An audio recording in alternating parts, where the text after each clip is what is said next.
3 years into the job, I wanted to leave. Yeah. That's how difficult it was. Yeah. You know, as a campaign, we've done so much work with local designers. If I mention four, I'm scared I'm going to be in trouble. You know, you never ask a communicator that question who heads up the marketing division of Absolutely. a campaign. Yeah. Because money will always be a problem, a challenge. I had a deep understanding of the fact that I matter. Yeah. And I think I was destined for greatness. That's what I told myself. I didn't know what that looked like. Yeah. But it felt like, you know, it was a thing to be entrenched in. It is the new energy. It is the new buzz. Welcome to Gauteng Live, the platform where we share, converse, and articulate everything about the visitor economy, tourism, sports entertainment, and broader lifestyle. How this interface with other sectors. Today, we are joined by another tastemaker, change maker. We are joined by the Chief Marketing Officer of Proudly South African, my dear sister, a friend, and a colleague, my soundboard on everything that we do on marketing, strategic marketing, and the like. Happy Ngidi, my sister. Welcome to Gauteng Live. Oh, thank you, my brother. Mama, look, I made it. Finally. You are here. You think you have been running away, and we said we are going to find you. I know, I can run, Ultimately, but we I are going to can't. find you and get you here. Thank you very much for coming through. Like we always do on this show, we try and take it retro back a little bit. Happy young girl, not even a teenager, running in the streets of Soweto back in then, and happy now. How have that situation of running around, seeing whatever that was around you, the stories, the people behind the story, and the place actually shaped you right now with what you are doing? And I'm glad you went there because that question already puts a smile on my face. Yeah. From Rockville in Exactly. Soweto specifically. Absolutely. Rockville was known to have the hippest and coolest girls. Yeah. But the girls from Pimville will disagree. Yeah. Yeah, so it was So we had to have Miss Soweto to try and yes, and then then diffuse and the diffuse this situation. thing. Yes, Yeah. but grew up in an environment and a community that really deeply shaped me. But I think it was also on the back of affirmation from parents 100. that told me I matter. Yeah. And from a very young age, the teenager you're talking about, I had a deep understanding of the fact that I matter. Yeah. And I think I was destined for greatness. That's what I told myself. I didn't know what that looked like. Yeah. But it felt like, you know, it was a thing to be entrenched in. You will never remember the sitcom The Huxtables? Oh, yes, the Huxtable. Yes. Our family was the Huxtables. Oh, wow. My father was just not a doctor. And my mother was not a professor. Yeah. But we aspired. They oozed everything else in that Absolutely, Huxtable family. I was Denise. Oh, Denise. Yes, for those that know the Huxtables. Yeah. So a family that was by far not perfect, Yeah. by far not wealthy, but a deep sense of belonging and affirmation. Yeah. And ultimately, fast forward to 4 decades later, it has shaped the woman I have become. Absolutely. Yeah, so I have the most profound appreciation and love for my folks. And your folks, Happy, ultimately were not an island. Your folks were part of that Rockville community, Yes. that Soweto community that ultimately shaped them, and then that ultimately cascaded down to you. While being this girl, you had to go and interact with the other girls in the township. You had to interact with the broader society. Are you able to take us through back those days, those interactions, how a community was shaped through a multiplicity of households that are not necessarily homogeneous, but appreciate the request for sugar, Yes. and not treat it as a judgment. Absolutely. And I come from exactly that kind of background, that I knew that my neighbor's house was a home. Absolutely. That I knew that if I'm around the corner and I come across a mama from in the neighborhood, they are in a position to reprimand. Right there and there. Right there and there, Yes, and not yeah. seek permission from my parents. I come from that neighborhood of knowing that we take care of each other, Yeah. that we are entrenched in respecting the elders. And it was okay. It was not taboo. Yeah. They didn't have to be my parents. Yes. Because as the say go, it takes a village to Village. raise a child. 100. I come from that. And I think my parents were very exemplary as well, but very neighborly. Yes. We know that from an environment, township environment, you can't afford not to be neighborly. Neighborly, yeah. If anything goes wrong, Yeah. you need to blow the whistle 100. without communicating Communicating. what's wrong. Yes. And everybody Will is understand. will understand what that means. Yeah. And but I think also that background shapes an individual, in the sense that I was let out to the streets to go and play party, Yes. to go and play diketo, Keto. to go and play mgusha. Yes. And this is Yeah. why I always make reference to my children, and I say, you don't know what playing really feels like. Yeah. We're in the hood. Yeah. Um, Actual playing. Actual playing, and yes. Not this virtual playing. And not this virtual playing, and Yeah. be able to survive in that environment. And this is why I'm able to go back to Rockville today, Yeah. to go visit home, Yeah. and be able to be in the street corner with the people I grew up with. And connect. And connect, because I'm no seamlessly. different Yeah. from that. My life may have taken a different shape, is neither here nor there. Absolutely. But it's important to go, to go humble yourself and relive the moments of what really shaped you.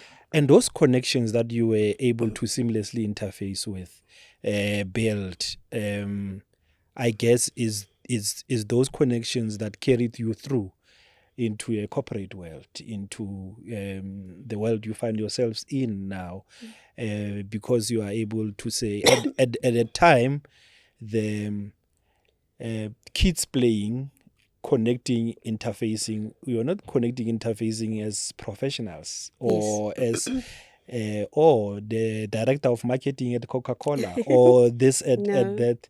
And ultimately those connections, I guess, became in handy, and the manner in which they seamlessly flew at that time. Now you are in a corporate space and you need something. Oh, Joe or Baba is there by Coca-Cola. Yes. I need to run that campaign. Will you say that helped in transitioning you, and not just you alone, but that community, into the work that we needed to do when things started opening up? And I'm glad you went there, Baba. It is such a proud moment to look back and see some of us in the corporate space. I mean, there's like 4 brothers and 1 sister that come from the same neighborhood. Yeah. Like the one is literally a street away. We share a name, Happy. Absolutely. And who's a big brother who's been doing amazing things in the space of work. And for me to look back and say, we come from the dusty streets, but we're okay. We turned out okay. These streets did a good job. These streets, contrary to popular belief, where the streets at times are seen to be, not working in our favor. Absolutely. So it's a great space to look back, and I'm one of those. Yes. By the way, I'm in the mix of those who look back with pride and say, Black child, it is possible.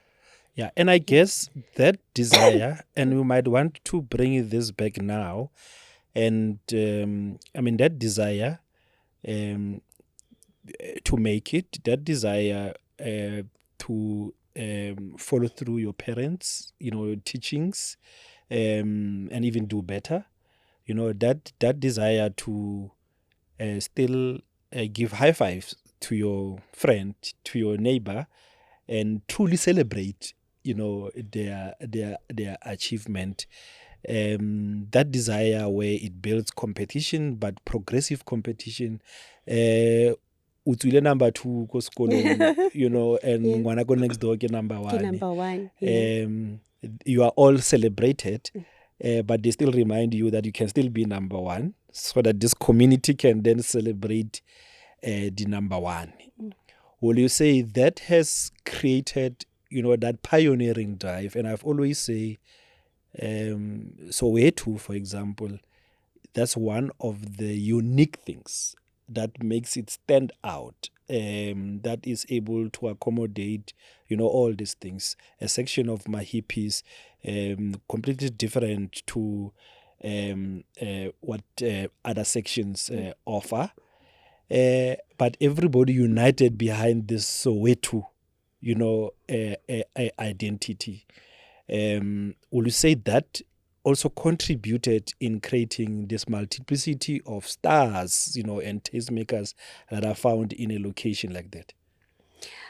In a big way, contributed to that in a big way. We come from an environment, and I think irrespective of which township one comes from, generally, we come from an era where our parents were steadfast in who we needed to become. Values and principles that were instilled with me, I live by them. And naturally, I instill them in my kids. 100. But we come from an era where Kochai, you knew that, at least that's what we were told, you need to be a doctor, a teacher, a nurse, police a officer, police officer, because those are the those are mainstay. Yes, that mattered the most according to them. In fact, teaching is my utmost favorite profession. Absolutely. Because without teaching, you and I would not be having this conversation.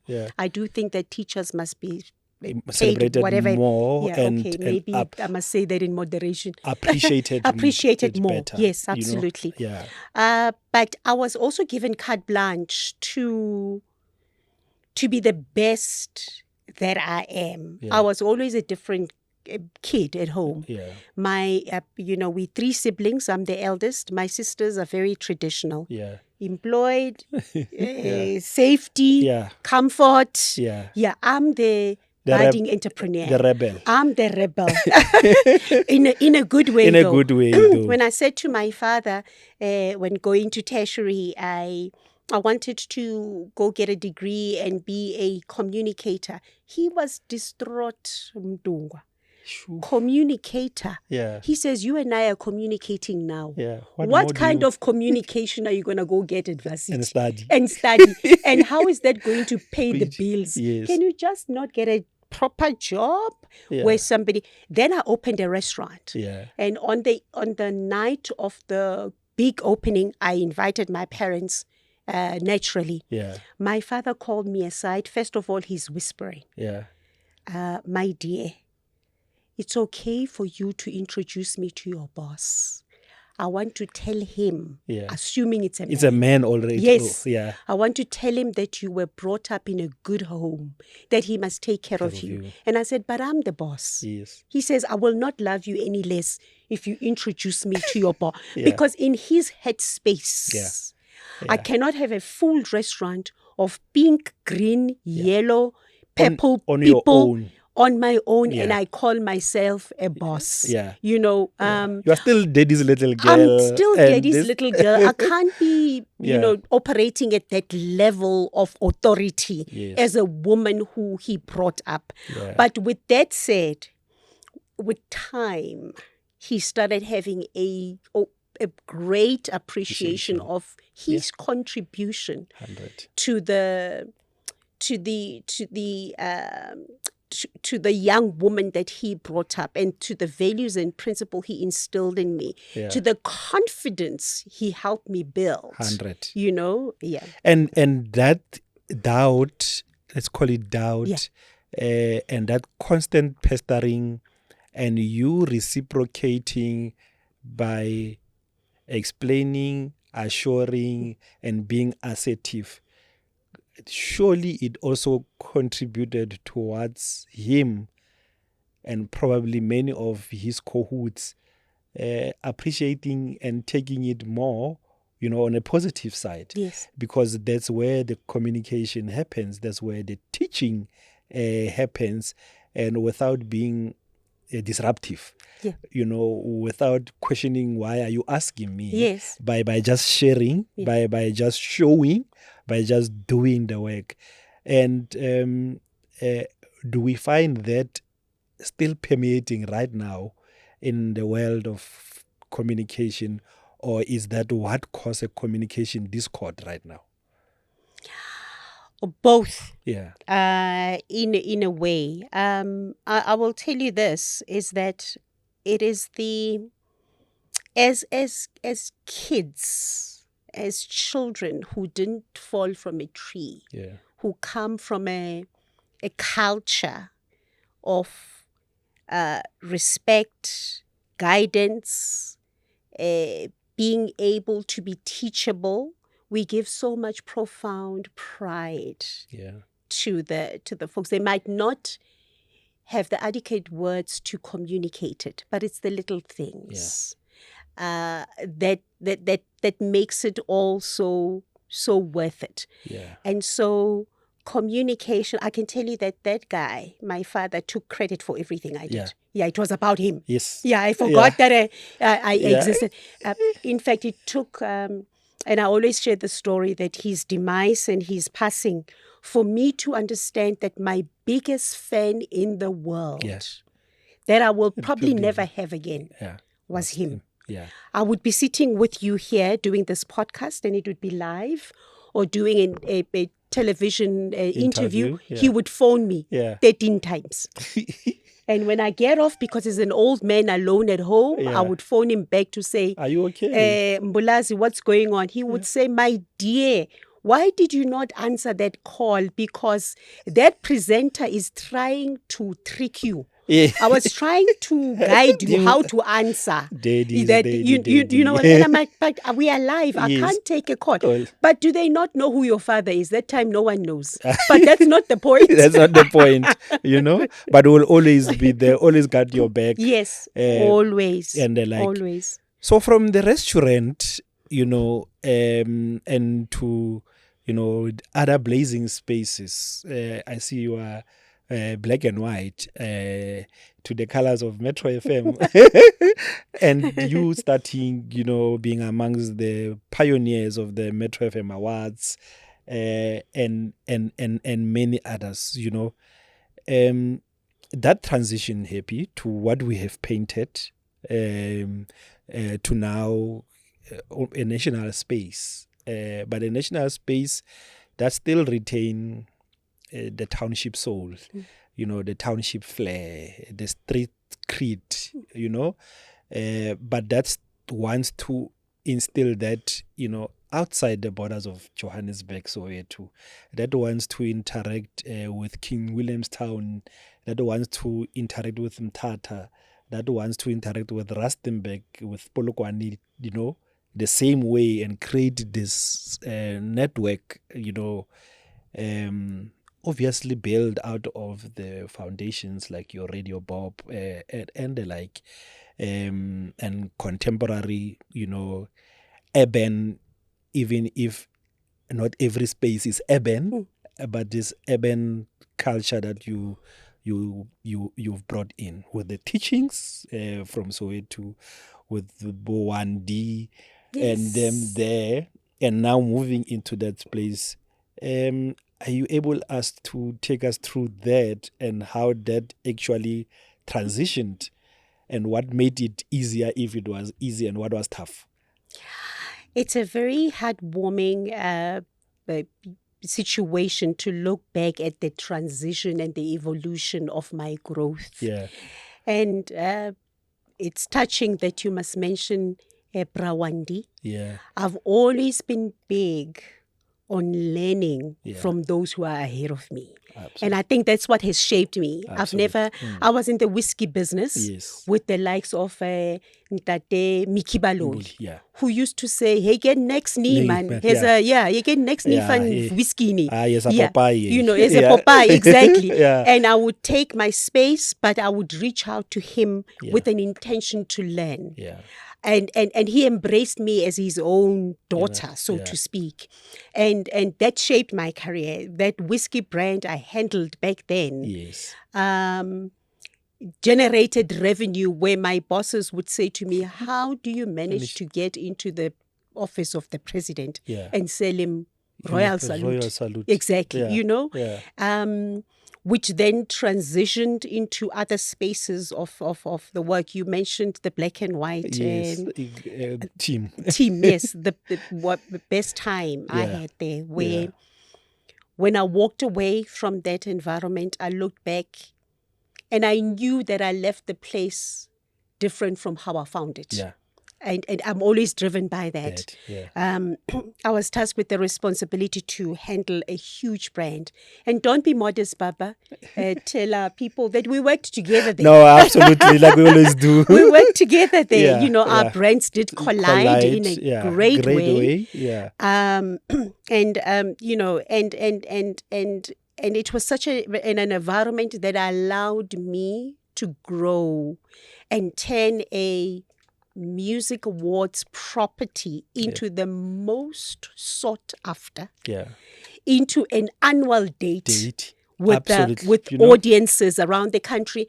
And you did allude to the fact that it was not even confined to Gauteng. You could have been in the Eastern Cape, in Limpopo, in the Northwest, when the date was announced. And I was on public platforms about what to expect. I met a colleague from the GCIS who said at our first encounter a couple of years ago, says, my sister, you created a problem in my household. Every time you appeared on TV to tell us about the awards, my wife was already packing her suitcase. Just based on what you're saying.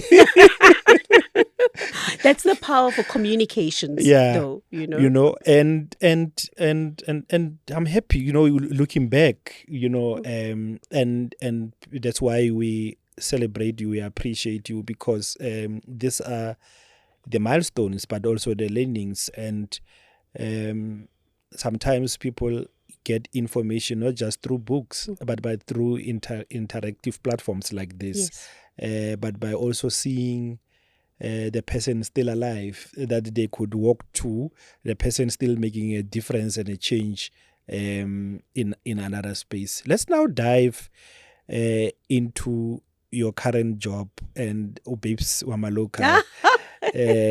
Ususiwe locals and buying local, and how does that build national pride, but also a global competitiveness, especially in a history-laden South African environment where out of apartheid and sanctions, certain things were blocked.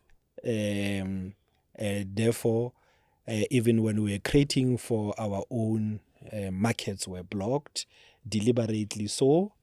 And when things started opening up, we got flooded. Yes. The Huxtables that you were talking about, the Bob TVs of then managed to have syndicated products that we started seeing, and then we started now seeing the hip culture, popular culture comes in, music comes in, it shapes our identity and the like. And here we are now assimilated and not starting from scratch to then say this is our identity, this is how we dress up, this is how we produce. But now we are in a world, saturation of products from all over. And with wisdom from Tata Mandela, a network team, Proudly South African, gets created, and here you are happy, and the team, you are charged with introducing these things. How difficult was it? And buy local, produce local.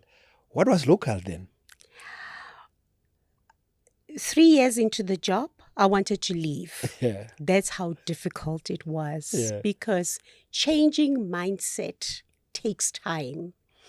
I was hoping for a quick fix exercise. Yes. Yeah. It's a no-brainer. Yeah, I mean, Just this buy thing- local. yeah, I mean, come yeah, on, come really, why is on. the problem? Where's the problem? Yeah. You know, but it's a mammoth task. Yeah. So, as head of marketing with an incredible team and an incredible CEO Yeah. who lets you Yeah. gets the best Best out out of of you. you without wanting to cloud the situation, is that I was tasked with the responsibility to come up with ways Yeah. to uncomplicate the buy local narrative, Okay. to make it relatable. So if we speak to an audience via social media, via a press release, via a television interview, via a radio interview, the person who's consuming the content must relate to what we're trying to say and do. Yeah. They must feel like they are part of this movement. It's not for other people. Yeah. Yeah. They must feel like they are part of this movement. So we had to break down the message of buy local to create jobs into different small chunks. Yeah. And incorporate it into different industries. So if we're talking automotive, find ways to say to South Africans, this vehicle Yeah. is assembled locally, Locally. not by other people, by your brothers Your and cousins sisters, and your your cousins, cousins, your yeah. aunts, your uncles, us in Roslyn. It's not other people. Yeah. The flat screens that we find in our homes Yeah. are assembled and made by Local talent. by local talent. Yeah. So the people we're talking to start putting themselves in their shoes, because some of them know those people Yes. that work in those factories. Yeah.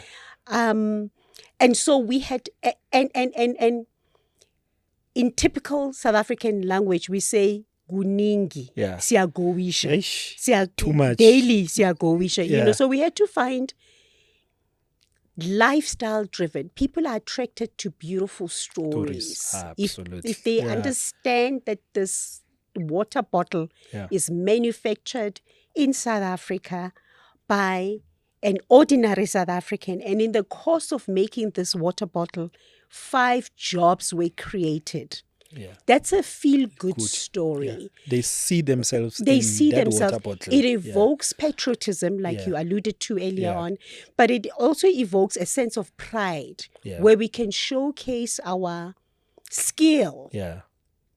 to the rest of the world, unapologetically so. Yeah. And not be ashamed, because I always throw in this line, it's not an shame Yeah, no. situation. Yeah. It's we matter. Yeah. We really, and we are competitive, and the flat screen, the bottle, the the Nissan or the Yes, Ford or yes. the BMW that gets assembled here is not a cheap product. It's not a low quality product.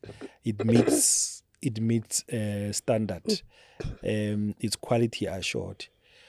Will you say in a regulated space that you find yourself in, and especially a body that is created out of multiplicity of organizations and multiple sectors, Yes. and a transitioned South Africa that moved from tertiary sectors where mining, agriculture, manufacturing were and now you are moving into a diversified sector where there's information and communication technology and the like. So you are in a space now where you have to enforce this, but you are not a police officer. Yeah. You are not even a regulator. Policy maker. Yeah, No. not even a policy maker. So, but there's also this so much expectation because it comes from Happy who gets things done, Yeah. and the team. Eustace, shout out to Eustace, great boss. Proper TNT product. So,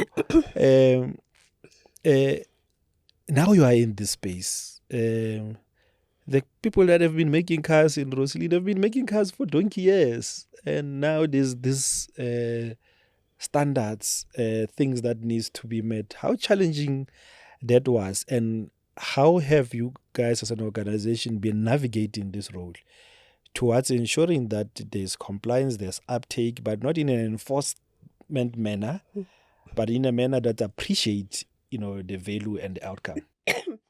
And you're right, we don't have carte blanche to enforce anything. Yeah. And you will, as an organization, a lot of the time we come across people who are very disappointed when we remind them we don't have the muscle they think we have. Yeah.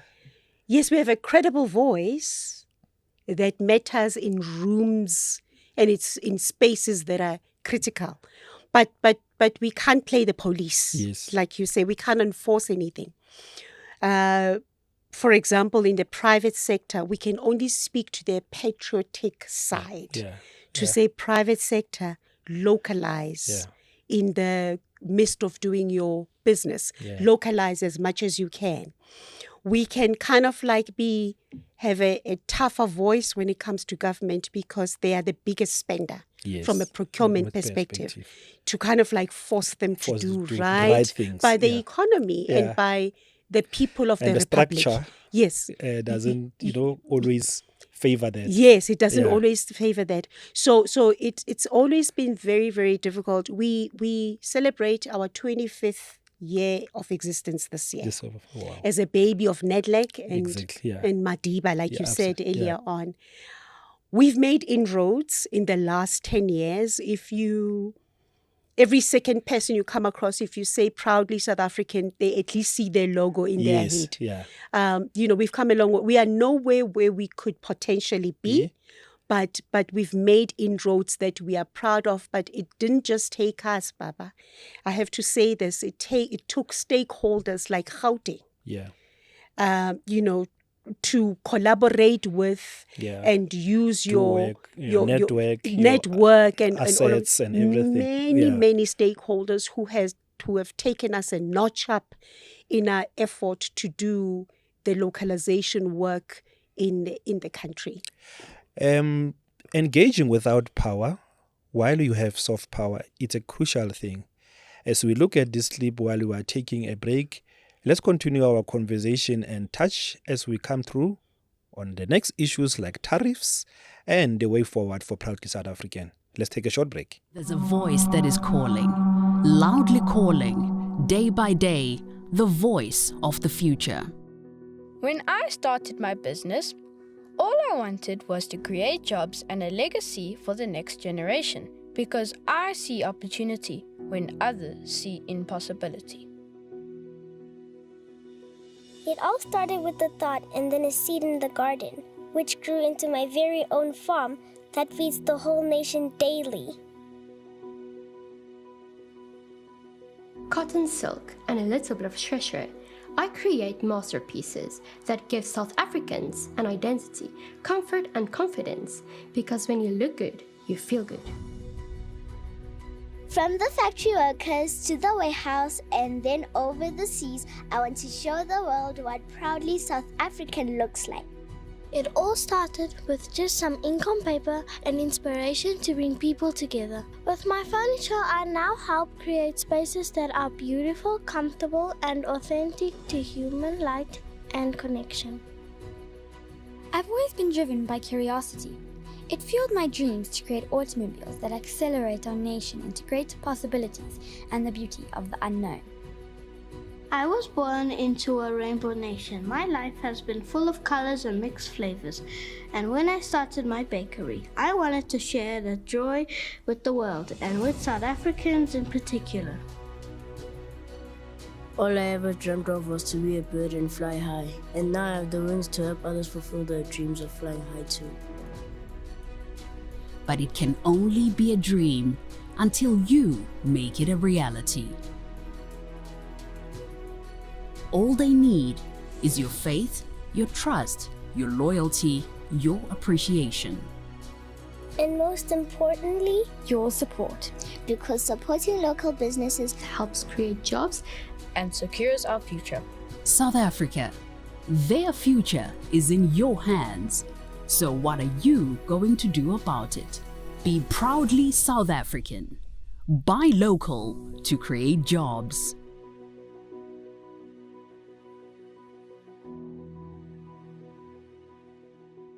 Welcome back. This is Gauteng Live, the platform where we share, propagate, and engage on everything the visitor economy, how it intersects with the creative sector, sports, entertainment, lifestyle, and everything that grows the Gauteng economy and influence South Africa's economic growth. And as we always do, pioneer toward a revitalized Africa and an Africa that is open for all. We are continuing our conversation with my dear sister and friend Happy Ngidi, the Chief Marketing Officer at Proudly South African. Before the break, Happy, we were looking at, the regulations, the propagation, the relying on persuasive power, to get the work done, to get everybody behind this, this mission, and tapping on people's pride, and patriotism. What has been the response from ordinary South African as we look at the 25 years, and we can always gauge, a 25-year period with, our 25-year-old kids, Yes. And how they have gone through the stages so that sometimes we come down to manage our own expectations because it might sound a long time, but 25 it's actually a very short period of time, especially when you are deepening something that has been built over years, that when you are a consumer, you are not a producer, and when you are consuming for the benefit of somebody else, not yourself. And so, to attempt to answer your question, particularly around the 25-year period, I'm going to rely on data and what my insights tell me. In November of last year, I finished 10 years at Proudly SA. Yeah. So I think I'm in a position to have an opinion. No, you are solid. And, and had you asked me this question 10 years ago, I would not even be able to formulate an answer. 10 years ago, the campaign was in trouble. Yeah. It was not relatable. The word was, is it still relevant? This thing must shut down. Yeah. I came in at that time. Can you imagine you just got a job and in the background you are told there's questions about this thing must shut down. You are not you are about to exist. Exactly. Your time here might be short-lived. Yeah. And but 10 years later, I think there's a big appreciation of warming up to our localization messaging. As difficult as it has been to use different touch points to get through to the psyche of human beings in the country, to show and tell. They wanna see. Yeah. If you say, by buying local, when you make a purchasing decision in favor of a locally manufactured product, you are essentially contributing to creating a job. They want to know how. What do you mean? Yes. Don't take it light, So we've had to find ways in different campaigns that we do, whether it's the clothing, textile, footwear, leather sector, whether it's the poultry sector, whether it's the sugar sector, and all of that. History tells me in the 25-year history of Proudly South African that when Madiba started us on the back of the Australian model of buy local, which remains one of the most solid in the world, is that the first 5 years, it was the Gumbaya years. Yeah. We loved each other. You would walk the streets and kiss anybody, because that's the culture that Madiba was, managed to put out, that instill. We are a member-based campaign, as you know. We have members that pay us a fee to be affiliated with Proudly South African and to have carte blanche to use our logo on their material. But 5 years later, the Gumbaya euphoria subsided. Yeah. We lost members, big multinational companies, big local companies that started to question the value proposition that Proudly South African is putting on the table. Fast forward to 10 years ago when we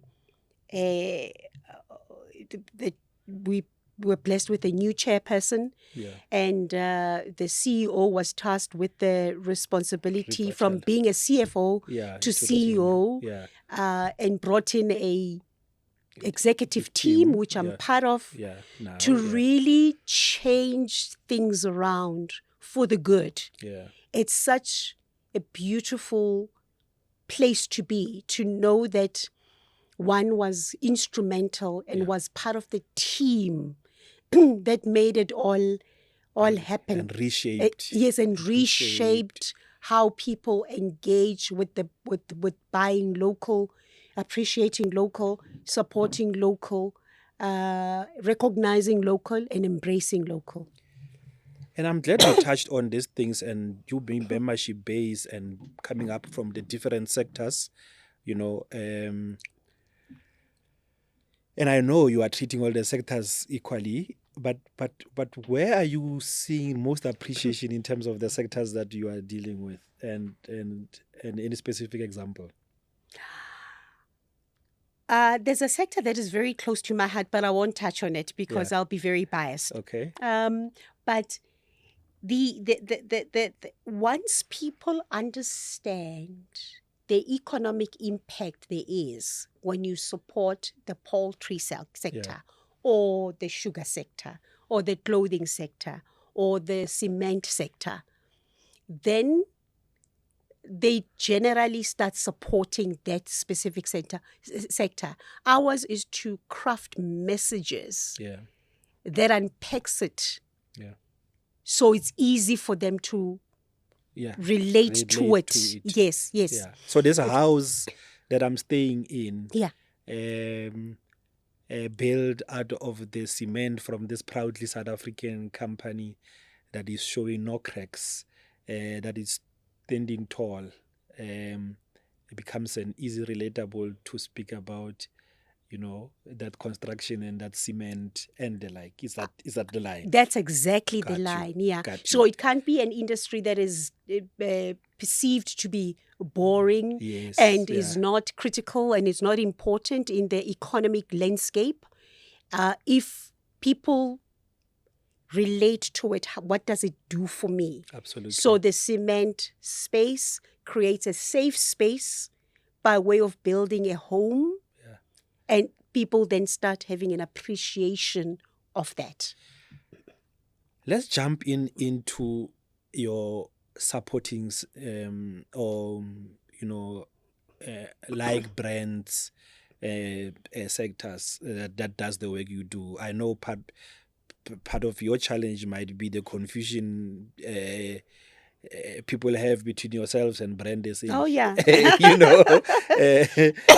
Or Proudly South African or Brand A. Actually, all South African tourism. Yes. Which one is which here? Who's doing what? Who's doing what here? There is no duplication here. But will you say happy there is a better appreciation and the story is solid enough coming from multiple voices but one story? And still on the cement, metaphorically speaking, a call to rebuild South Africa, a call to rebuild Tshwane, our capital city, Pitori, as an example. How do we bring in the rebuild to leverage the PPC cement that is actually rooted, coming from there, as a classical example of a tool we need to rebuild, and how that interfaces with the municipality? How does it interface with Proudly SA? How does that interface with Brand SA? Just as an example. Because Pretoria, Tshwane, Pitori, it's not just a town. It's not just a city. It's the capital city of the country. Yes. It's our own Washington. It's our own, Beijing and the like. Therefore, the task of building and propagating, it might not be in the physical emergence of a building, but it might be in a better appreciation of the people and the like. And here you are with your proudly South African message that reinforces, this sector of cement and manufacturing that you are in. And this is reinforced by Brand SA's appreciation of the second largest concentration of embassies in the world outside of Washington. You get what I mean? Yes. So this building agenda, it's multi-layers. Do you see an opportunity out of the partner brands that could leverage on some of the work that you have started with these companies, beyond it being just about that specific sector, but use the leverage of that sector to expand to a broader thing, especially where we are appealing to the heart, Yeah. and appealing to the mind and to your own words, bringing in things that are tangible that people can relate with. Yes. Yeah. Baba, working in isolation is not an option that we can find comfort in. Yeah. A strategic approach and a partnership approach will get us to the promised land, so to speak. And you're right, there's always been that gray area between what the three entities in particular do and how their mandate differ from, what Proudly SA does, Brand SA does, and tourism does. And it is a reality that even when we're not in the room, Brand SA deals with the same challenge where they get asked, but why are you doing the work of Proudly SA? Or we get asked. Yeah, exactly. And our response is always simply, Proudly SA has a domestic mandate. Our job is to highlight manufacturing in South Africa.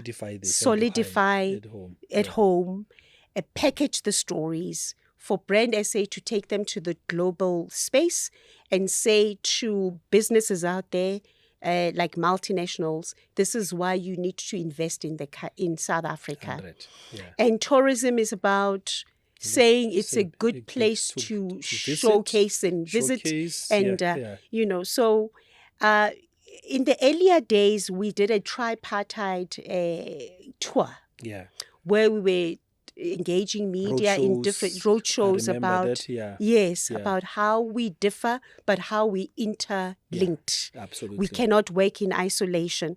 But we've since resorted to, we don't have to be in the same room together. We are cousins, we are sisters. I always say to Brand SA colleagues and Tourism SA, we are the poor cousin, Proudly SA. But you've got the chin-chin. Yeah, you got the chin-chin. But we've got the credibility and we've got the industries. We've got the industries. Yeah. So the more we collaborate, and it's amazing to see. I was in Rustenburg a couple of months ago as a speaker, and a colleague from Brand SA was there, and when they took the stage, before I could speak, they were talking about the work that Proudly South African does and how it differs, but also interlinked to Brand SA. 100. So we've come to a very comfortable space of not seeing each other as a hindrance, but seeing each other as entities that are critical, that are important in South Africa. Let's move swiftly as we about to wrap up. Time flies when we're having fun, conversing and having fun and unpacking.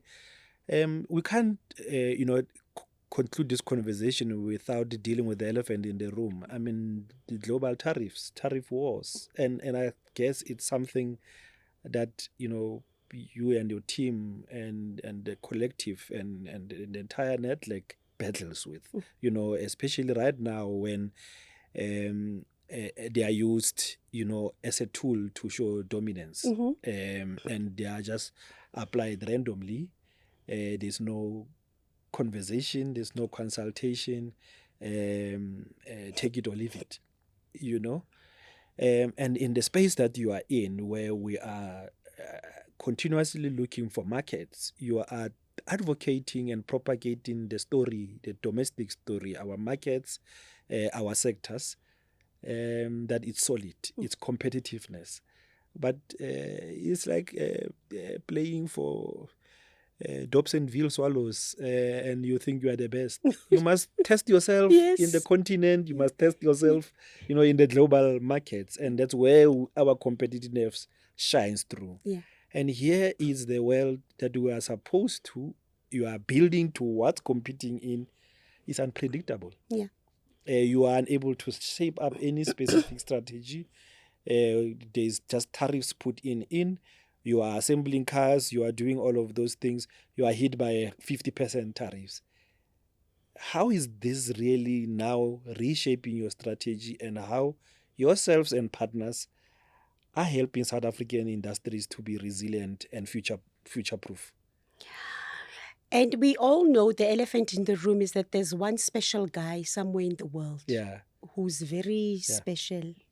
You go to bed today with an understanding. You wake up tomorrow, he's changed the goalpost completely. Yeah. And the world must adjust. There and there. Yeah, there and there. It must adjust or failing which, sorry for you. Yeah.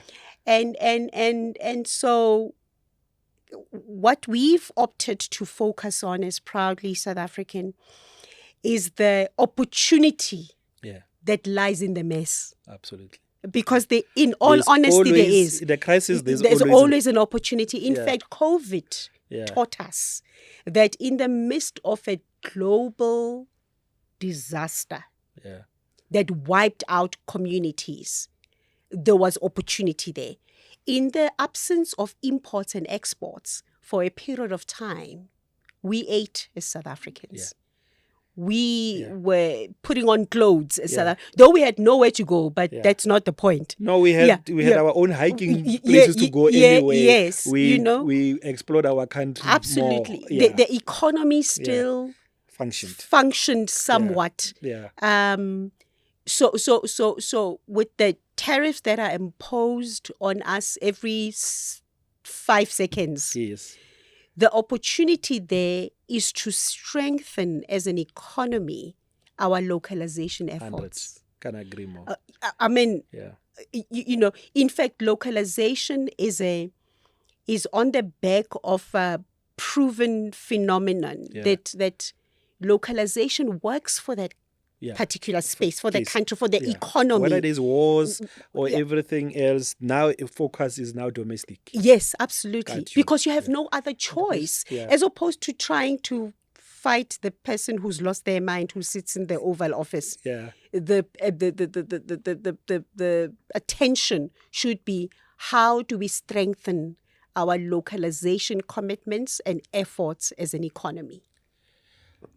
You are located in Gauteng, right at the hub of, Rosebank, Sandton, a very busy district. You touched on some of the work we have done. We have seen Proudly SA at this Gauteng Investment Conference and vice versa, at the Buy Local Summit and the like. Here is a province that accounts to just over 34% of the country's GDP, just under 8% of Africa's GDP. The city of Ekurhuleni, it's undoubtedly our critical manufacturing hub. The Springs or Tambo Inland Port, it's one of the biggest inland ports that we have. How is Proudly SA leveraging its proximity, to Gauteng? Similar to proximity, you are a national body, you are very close to Pretoria, national government. So you actually have your plate full. You don't need to fly to get to national minister, or you don't have to fly to get to a premier of the province that oozes, this and is charged with this huge responsibility. If Gauteng was a country in the continent, it would be the 7th biggest economy on the continent, after South Africa, Algeria, Egypt, Nigeria, then there will be Gauteng, So for me, that's a huge competitive edge. So how are you leveraging this province and the space you find yourselves, which also it's a home to many of these multinational head offices? and most importantly, decision makers, but also trendsetters, whom actually are at your pedestal to deepen the proudly local message? You know, you never ask a communicator that question, who heads up a marketing division of Absolutely. a campaign, Yeah. because money will always be a problem, a challenge. Yeah. I always joke and say I'm the most broke CMO in the country. Yeah. Yeah. But so I rely We'll on. compare our notes. So me and you are used to being broke. Okay, I was used to be broke. So we find our way. And I think the only way, Baba, is to strategically position ourselves as a campaign. Yeah. That will get us to the promised land. That'll put our best foot forward. Yeah. Because our reality is that you're right. We service the whole country. We can't be everywhere, though there's digital platforms that allow us to have access to the premier in KZN, in the Northwest, and all of that. But positioning ourselves strategically and seeing stakeholders as partners as opposed to competition. 100%. They can never be. Never, yeah. They can never be. And I think this is why I alluded to the fact that when I started 10 years ago, the campaign was on the verge of closure. Yeah. And what has carried us is having a CEO who's extremely strategic, who knows it's not about him, but it's about making a difference in the lives of those entrepreneurs who are pushing and pushing, because remember, entrepreneurship is also the backbone of our economy. 100. It cannot be taken lightly because the private sector is not able to absorb every graduate into its ecosystem. We simply don't have enough jobs as a country. And so strategic alignment for Proudly SA is the only way. Absolutely. How have you been able to utilize, strategic platforms? I know ourselves, again, working very hard, leveraging and actually working behind the scenes with the platform like the DSTV Delicious International Food Festival, where it has a trader academy. It has all these other, offshoots that came out of a food and music, festival. You are able to point at entrepreneurs that went to apprentice. And you are sure that you are never going to get food poisoning at an event where there is food. You are sure you are never going to get the high decibels out of the music and the sound that pollutes the environment. And that's how appreciative and sustainable driven the event is. Through your support and partnership, any other coming opportunity that you want to explore, or a call to those that are driving platforms that you could leverage on, your message to them? Is that our door is always open. When we started the the DSTV, Delicious engagement, we were accused of being the likers of things. Yeah.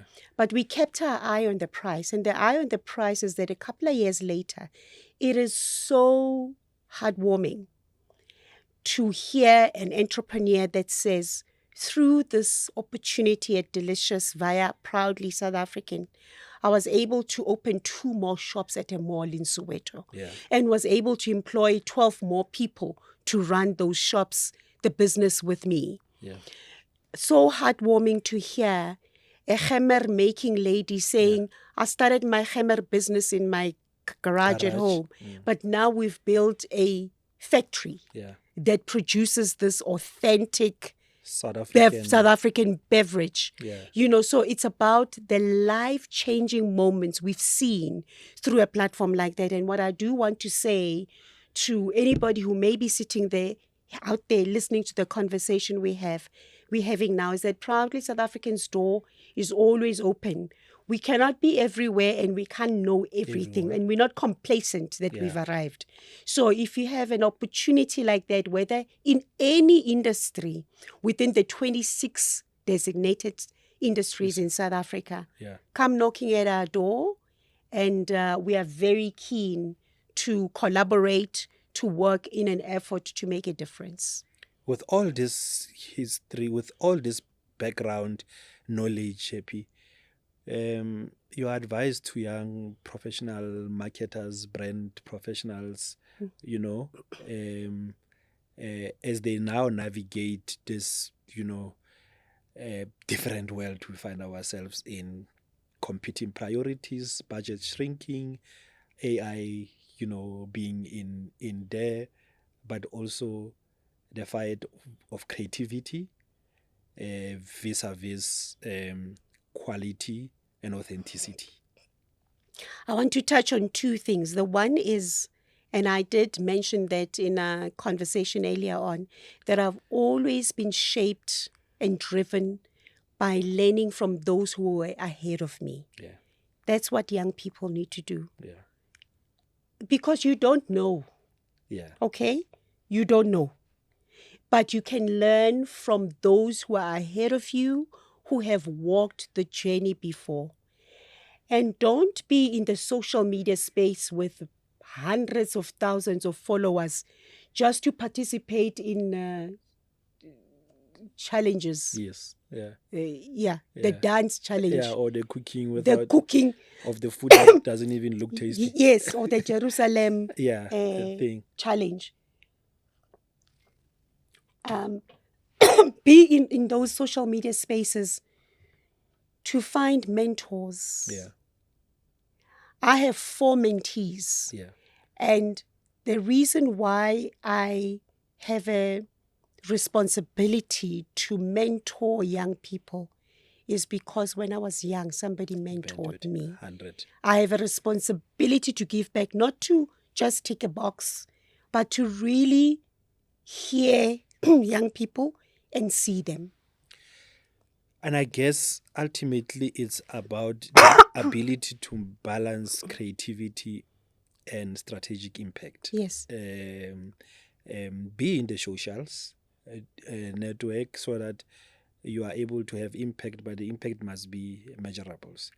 Happy, as we close down, and I know we didn't touch on especially the clothing and the textile and the work and the good work you have been doing, you know, for example, with National Assembly, and I know it moved into the province, with the State of the Province address, with, you know, policymakers wearing and be deliberate about the buy local campaign. Yes. I know you have your fashion police army that always goes there and look at in. But if you were to, and the role in which fashion and the creative sector plays in this economic ecosystem of Gauteng that I spoke about, you know, the creative cities, you know, fashion cities of this world, Johannesburg, Milan, Paris, London, you are able to put it in that same way. You've seen even when you look at the world time and the clocks, what time is it in Paris and the like, you see all these cities there. Yes. Johannesburg is there, Milan is there, and the like. So if you were to map out for us and those that are listening to us, watching us, a Gauteng fashion route, who are the must-have 4 in this route that people need to interact with experience and ultimately work out with a proudly South African garment? You know, as a campaign, we've done so much work with local designers. If I mention 4, I'm scared I'm going to be in trouble. No, it's fine. You are safe here. Am I safe here? This is a safe. This is Yeah. a safe space. We have mentioned all of them. We've mentioned, so yeah. don't worry. Okay. Yeah. One of them I'm wearing, Okay. you know, him today, Imprints, who I think is an incredibly Yeah.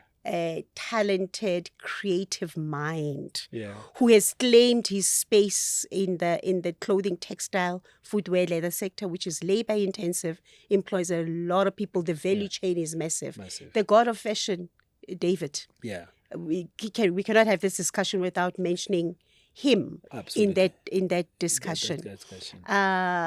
Plus Fab for fuller figured people. Yeah. Oma Solid, Dema. Oma is solid. Oma is solid, and I see that he's busy with a new edition for men called Plus Fab Gents. That's more jobs. Dynamic. That it's incredibly talented. But the veterans of the industry, we lost one last year. Vanya Mangaliso, may her soul continue to rest in peace. We did great work with her. And I'm mentioning those in Gauteng in the context of the discussion we're having, and I'm hosted by Gauteng. But there's great talent all over the country. In fact, I'm glad you touched on the State of the Nation address. We are back there with the Fashion Police. 100. We've been allocated a whole street now. Oh, lovely. Meaning the idea is growing, and the powers that be have an appreciation of what we're trying to do. And the campaign is to find even those designers that are not well known around the country for the guests and the politicians to source their clothes from them. We were very ambitious. Remember, we are the guys that wrote to the president, Baba? Yes. And we said to him, Mr. President, do not show up at Sona wearing Versace. Yeah. And we gave him a list where he could buy his socks, his shoes, his suits. Yeah. He took the podium and said, the suit, the shirt, and the tie I'm wearing have been procured locally. Manufactured locally, rather. Don't worry about anything underneath. Yes, he said that. It's on YouTube. It's not me saying. Absolutely. But and those are light moments. But I think the message is clear that we have incredible creative minds in Gauteng, in South Africa. And we have a responsibility to not leave them behind. In fact, in light of the local fashion police, young people always say to us, but how do I become the next Palisa Mugubu? Yes. And this is why we've introduced a master class to it, where we go to the fashion schools and upskill them 100. About how to be ready for the real world of fashion, not what we see on the runway. No. Yeah, the real world of fashion, the hard work behind the scenes. Absolutely. Yeah. Hard work continues. Hard work is not just the conversation; is the output that you see out there. Happy, our guest for today, it's an epitome of hard work and excellence. You have the opportunity to learn from the likes of these tastemakers and change makers that we are bringing into our show. Don't forget to subscribe to our platform. We are at Visit Gauteng on TikTok and also on Instagram. I Love Gauteng on Facebook. Do download the Visit Gauteng mobile app that is available on iOS platform and at Google Play. You might be in the fashion business, you might be the manufacturing, you might be the next Mama Khemer product. Load in your product, create a profile absolutely for free on the Visit Gauteng mobile app and allow us to share this information with the rest of the world in assistance and in collaboration with our partners like Proudly South African. Happy, it has really been a great honor and a special privilege to have you as our guest. Thank you so much, my brother. On behalf of Proudly South African, big ups to the work that you do as Gauteng, and this platform is really absolutely necessary to get the voices of people heard, and for those that connect to learn from the discussions that are happening here. Thank you so much for the warm embrace and for the invitation. Ours is to expand the voice. Ours is to create a platform. That is why we continue to pioneer and search ahead. We continue to grow Gauteng together until the next episode, second round.